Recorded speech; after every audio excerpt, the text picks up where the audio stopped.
Polemik dugaan ijazah palsu hingga wacana pemakzulan Wakil Presiden Gibran Rakabuming Raka kembali menjadi sorotan. Presiden ke-7 RI Joko Widodo akhirnya angkat suara. Ia merasa ada agenda politik besar yang sengaja digerakkan untuk merusak reputasi dirinya dan keluarganya di panggung politik nasional. Menurut Jokowi, rangkaian isu ini bukan sekedar dinamika biasa, melainkan bagian dari skenario terstruktur yang bertujuan menurunkan citra dan pengaruh politik keluarganya. Benarkah ada kekuatan politik besar yang sedang menyusun langkah sistematis untuk melemahkan Jokowi dan Gibran? Tim TV One mengabarkan. Saya berperasaan memang kelihatannya ada agenda besar politik di balik isu-isu ini, ijazah palsu, isu pemakzulan.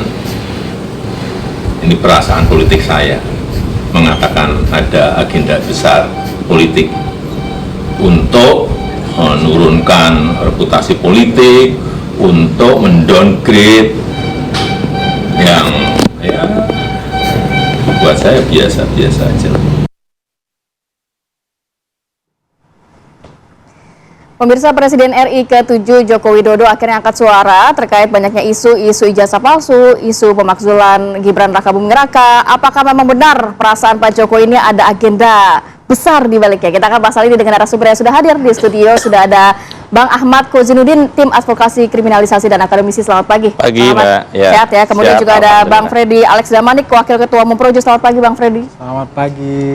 Tidak lain tidak bukan, dan juga Mas Adi Praitno, analis politik UIN Jakarta. Selamat pagi, Mas. Selamat pagi, Rati. Sehat ya. Saya mau ke Bang Freddy dulu. Kalau boleh menelisik dikit kebatinan dari Pak Jokowi, apa sih yang akhirnya membuat Pak Jokowi ini melontarkan ada agenda besar? Karena gini Bang, kalau nantinya pemirsa atau masyarakat ini tidak menangkap secara utuh maksudnya siapa dan apa, ini bisa jadi blunder loh. Blunder kenapa? Sebetulnya itu pernyataan biasa aja dari seorang politisi menurut saya. Ya, tetapi tidak dari RI 7 dong, RI. Ya, dalam arti ini kan agenda besar apa untuk menjatuhkan dirinya? Konteksnya kan ketika Pak Jokowi menyatakan itu, ya berarti dia situ seorang politisi. Memang sudah pasti ada kepentingannya menyatakan itu. Tapi kita kan memang melihat faktanya, ya beberapa bulan terakhir ini bahkan jauh sebelumnya hingga saat ini memang banyak sekali isu-isu yang menyerang Pak Jokowi. Yang dia sebut ada dua, itu memang itu yang lagi lagi hangat sekarang, ijazah palsu dan pemakzulan Gibran. Dan kita juga sering lihat di publik, ya orang-orang yang aktif ya menggunakan isu itu, orangnya itu aja.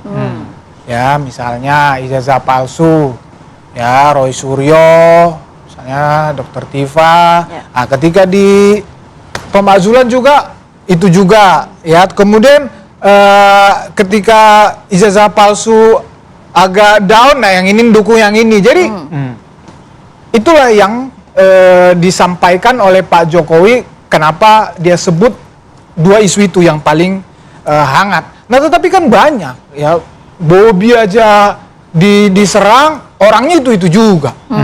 Ya. Berarti ini berdasar ya Bang ya, bukan cuma dugaan ya? Sangat berdasar. Semakin banyak isu negatif yang dilontarkan menyerang Pak Jokowi dan keluarga, maka posisi politik Pak Jokowi akan semakin rentan, baik terhadap lawan politik, ya kelompok kepentingan, termasuk faksi yang hari ini satu koalisi misalnya.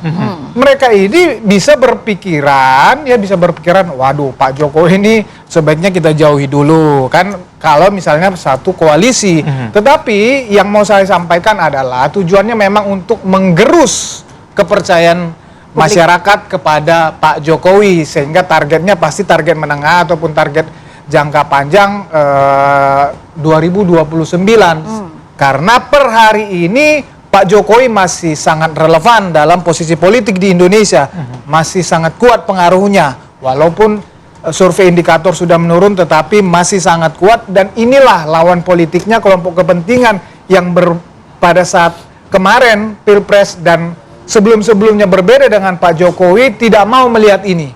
Ya, Pak Jokowi dengan Pak Prabowo di 2024 kemarin beserta koalisinya berhasil memenangkan pertarungan, dan kalau ini masih kuat, maka kelompok yang ini yang terus memainkan isu ini tidak akan mempunyai kesempatan untuk bisa menang di 2029. Itu yang saya lihat. Anda berarti melihat juga nantinya ada efek dengan pemerintahan Prabowo Subianto, kan keberlanjutan dari program-program Pak Jokowi. Sudah pasti. Makanya saya bilang tadi ya, ketika Pak Prabowo dan Pak Jokowi ini dipisah atau berhasil diadu domba, maka otomatis pemerintahan Pak Prabowo itu akan melemah. Dan ketika ini melemah, maka kelompok-kelompok ini mempunyai kesempatan untuk menghantam terus pemerintahan Pak Prabowo. Kita coba tanya, benar orkestrasi dari pihak Anda nih nantinya untuk memecah belah atau membuat reputasi dari Joko Widodo ini turun? Ya, saya berikan dua perspektif ya, bismillahirrahmanirrahim, perspektif hukum dan politik. Saya mengawali justru dari politik meskipun saya praktisi hukum dan ada kaitannya dengan persoalan hukum yang sedang kami tangani begitu. Jadi yang pertama saya ingin katakan saudara Joko Widodo itu sebagai politisi baru pertama kali ini ya secara terbuka baper gitu loh. Bawa perasaan begitu. Jadi dalam politik itu perasaan politik itu biasa saja gitu. Tapi kalau hari ini kita lihat sampai saudara Joko Widodo mengadu kepada publik, memang ada dua perspektif yang saya baca. Pertama, tingkat serangan politik itu mungkin bagi dirinya sudah terlalu besar. Yang kedua, daya tahan dan imunitas politik itu kian menurun seiring dengan tidak ada lagi kendali kekuasaan terhadap organ-organ kekuasaan untuk bisa dikendalikan dalam rangka untuk melawan ya agitasi-agitasi politik yang hari ini banyak beredar di tengah masyarakat. Itu sekaligus menurunkan dua hal ya. Imunitas kesehatan beliau menurun, sekaligus imunitas politiknya menurun drastis. Dan ini konfirmasi bahwa memang ada masalah dari besar. Dari mana imunitas politiknya menurun drastis, Mas Ahmad? Ya kita lihat dari sisi bahwa hari ini Jokowi sampai baper kan. Nggak pernah dia bawa perasaan politik, dan perasaan politik itu biasa saja. Dia 10 tahun dikritik secara keras itu biasa saja menghadapinya. Bahkan masih guyon-guyonan, ada masalah besar, sabar gitu. Itu tapi masih bisa begitu. Kan berbeda saat itu sebagai kepala negara, sekarang sudah tidak. Nah, justru dan bahkan itu laporan polisi sudah bisa dilakukan. Justru itu dia bisa lapor, tapi laporannya tidak bisa sesingkat seperti kasus Gus Nur dan Bambang Tri, karena organ kekuasaan tidak lagi dikendalikan oleh Jokowi. Ini yang membuat dirinya baper begitu. Dan paling penting ya, kalau saya kira ada pepatah yang layak untuk diberikan kepada saudara Jokowi, itu buruk muka cermin dibelah.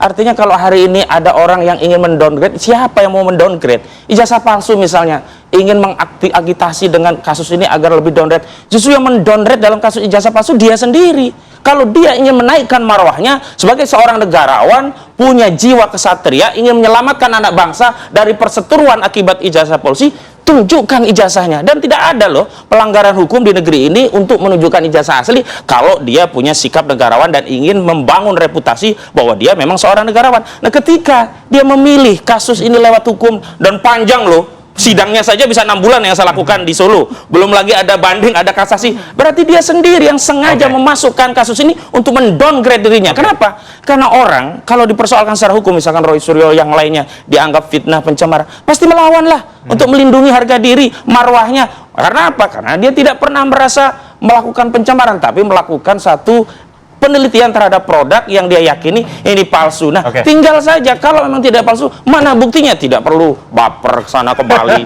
statement perasaan politik saya ini sedang ada yang ingin mendowngrade diriku dan seterusnya. Ya dia sendiri yang mendowngrade dirinya. Bang Ahmad, kita ke Mas Adi. Mas Adi, gimana ngelihatnya? Tadi ada dua statement juga dari masing-masing. Bahkan Pak Jokowi juga sempat mengatakan ada agenda besar. Kalau tadi Bang Freddy bilang ada orangnya itu-itu aja gitu. Anda ngelihatnya gimana nih Bang?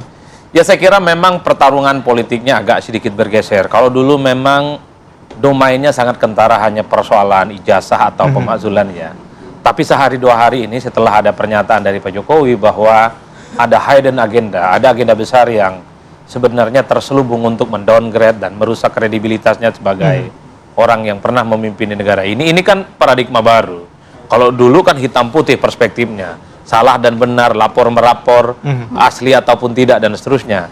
Hari ini sebenarnya ini akan ada muncul ke depan pertarungan-pertarungan politik, bahwa apa yang terjadi dengan Jokowi hari ini soal pemakzulan, kan sebelumnya juga soal mobil SMK dan seterusnya, ini bukan orkestrasi yang terjadi dalam waktu semalam, ini tidak lahir dalam ruang hampa, tapi mungkin Pak Jokowi itu merasa ini ada desain besar bagaimana reputasi dan kredibilitas Jokowi yang mungkin selama ini dianggap mentereng oleh para pendukungnya seperti Mas Freddy dan seterusnya ini secara perlahan ingin dirusak. Tujuannya apa? Dua hal saya kira.